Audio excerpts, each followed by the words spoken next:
prosperity is back again. Construction is starting on thousands of new homes and buildings. At the new armory in Minneapolis, they're working so fast they had to get concrete mixers that do their work on wheels. Now, there's a smart idea. The loading station is about 1 mile away. Time enough for complete mixing.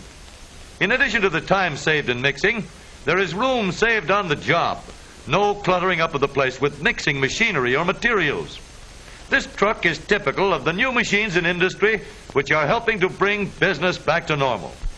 More men are required than with the old stationary mixers, yet time, effort, and total cost are all reduced.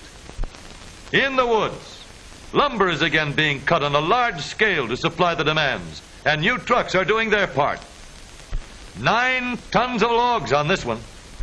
Thousands upon thousands of logs that will soon be everything from new homes to furniture.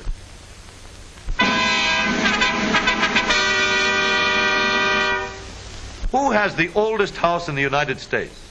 This house is called the oldest, but there's a lot of dispute going on. This one was built more than 3 centuries ago, they say, by Franciscan friars who came here from Spain. But a block away stands the Don Toledo house, another claimant to the title. No one is able to prove it either way, so the argument keeps on. At any rate, the oldest house has been introduced to the newest house, the house on wheels. Old Don Toledo could never have imagined such modern transportation at his doorstep.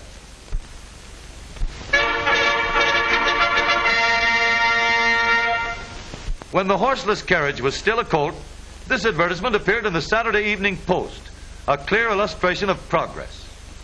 Many might prefer the old way. At least it had knee-action legs carrying it, front and rear. Here's a buggy that won a blue ribbon for a 50-mile non-stop run, believe it or not. Guaranteed to climb a 25% grade, and the picture at the left proved it. Note the ease with which the passengers refrained from falling out the rear door. Get up.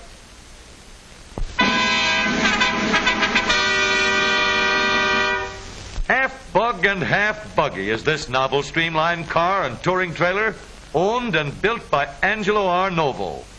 The motor has been moved back to the middle of the chassis, but driving and steering controls operate the same as in any other car.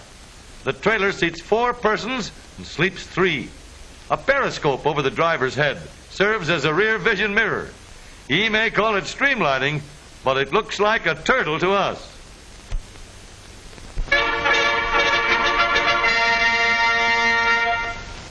The wheel of fashion turns to jewelry, and costume jewelry turns to wheels. Exclusive New York shops have introduced a new novelty. Their latest creations are displayed in the luxurious interior of a motor car. Well, it's certainly the right place to show this new piece of costume jewelry, the transportation bracelet, perhaps to be worn when one wants to go places and do things. At this rate, they'll soon be giving a car with every bracelet, but the models don't go with. You have to supply your own. And when milady goes to the theater, even her jewels must be dramatic. Cellophane with brilliants or diamonds are the latest, and the novelty of displaying them against the beauty of the motor car interior is the last word.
Couldn't hear anything over that racket.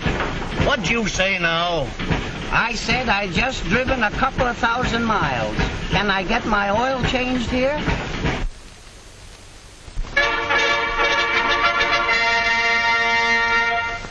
The United States Army post at Fort Sill, Oklahoma, takes its motor equipment for a hike through the hills. This country seems to have been laid out perfectly for testing the trucks that move the Army. Guns, ammunition, men and machines, everything rolls on wheels. It takes a lot of power to pull up these hills and the best of brakes to get back down. The artillery must be equipped with brakes to keep it from running over the trucks. Just to be sure that they don't take any shortcuts around the bumps, the captain shows the way, and the Army plays follow the leader. Another couple of hills and then into the woods, and hauling a piece of artillery with you doesn't make it any easier. Up and down hill, through mud, water, sand, and anything else that happens to get in the way. Gotta be half duck and half mountain goat to get by here. 5 passengers in the rumble seat lend moral support to the driver. If he gets stuck here, 5 men are going to get their feet wet. The U.S. Army doesn't take any chances with its motor equipment. Every piece proves its worth before it ever gets to be a buck private. At Flint, Michigan, government orders are placed for 18,000 of the most modern trucks, and the production line turns olive drab. Little trucks and big ones, but all will be required to withstand the most severe tests of the United States government standards. Every truck is built with the same precision that goes into the best commercial trucks. Off the line, the insignia are applied, and out they go into government service. They're in the Army now.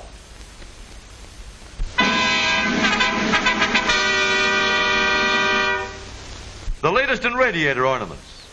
This family watchdog takes to the road in his own private perch. No, not a bird dog.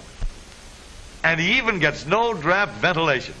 Maybe they call them dog goggles. To the opera, James, and don't spare the horses. As an ornament, he's great, but as a horn, not so good. He barks at all the cats and only wags his tail at pedestrians. Be careful there, fella. If you don't fold in those ears, you're going to take off in the breeze. Not standard equipment, but a neat accessory. And he certainly gives the car a doggy appearance.